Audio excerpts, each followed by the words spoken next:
Hi, my name is Adeka Kupola. I'm Manager Investment and Strategy with Agribusiness International Development Limited. Today we are discussing financial management practices for farmers. Financial management practice is very important for sustainability of any business, much more farmers. I'm going to be discussing 6 ways to ensure financial stability for farmers' business. First on this is budgeting. It's important as a farmer that we budget all inputs and also keep good records of all outputs in the business. Budgeting is important for you to even scale up your business. When you want to scale up at a particular time, budgeting will help you to know how much more input you need in business for it to grow. Next is record keeping. For you to build a good budget, you have to have kept adequate record of your inputs, of your equipment, of your growth, of your crop output or your poultry output. When you have good records, it's easy for you to even access financial facilities for institutions, banks. Next, we're also going to talk about risk. Agriculture itself is a highly risky level, and a smart farmer knows that he must have risk mitigants in place to ensure that his business remains viable through every season, financially viable through every season. Farmers are encouraged to go into mitigants such as crop diversification, forward contracting, to ensure that at every time of every cycle of harvest, they always have adequate produce on ground to sell and make revenue.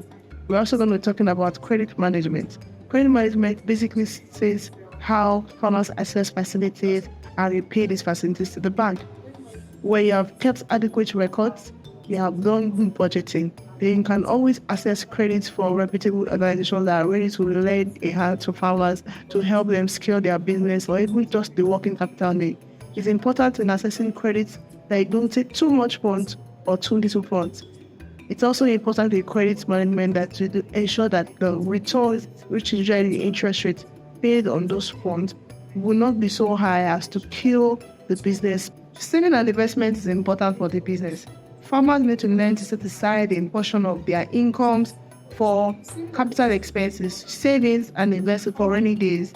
So take, for example, a farmer typically wants to buy assets that would help to bring better crop production. You must have some savings, because typically when you go to the bank for credits for you to buy these assets, bank will ask you, what's your own equity contribution? Your equity contribution will come from what you have saved and invested. Also, sometimes for things that we cannot control, things might happen to the crops. What you have saved and invested is what you're going to be able to use out of for you to inject into the business. The farmers must learn to also budget how to save an investment part of their income. Your income is not your revenue, like I said earlier. Your income is your profits. That is after you have deducted all expenses, both statutory and direct to the business. Apportion a part of it to save and invest.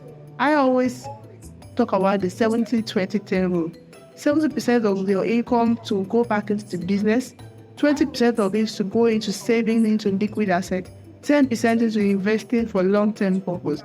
Because we do not forget that the farmer will also survive with his family based on the income from his produce. We will also talk more risk management. Like I was saying when I was explaining saving and investment, a lot of things pose as risk to the business of agri, weather conditions, sometimes even government policies can pose as risk to a farmer's business. As important as farmers, that you put mitigants to this risk in place, at least as much as possible to the ones you can control. Some of these mitigants are crop diversification. For example, if you are doing cassava, you shouldn't focus on only cassava. You should also add other produce that can survive on the farm with cassava. If you are into poultry production, you can also have a fish farm, for example. So what this helps is, when one product is down, it's expected that the other one can lift you up at that point in time. You can also have forward contracting. What forward contracting simply means is that you already have off-takers that will take up some of those goods. I think another point of risk diversification is also to ensure that you add processing to what you do. I mean, the world that we are in now appreciates value. So it's important that as farmers begin to look beyond just producing a raw material form, but also look at adding extra value to what you produce.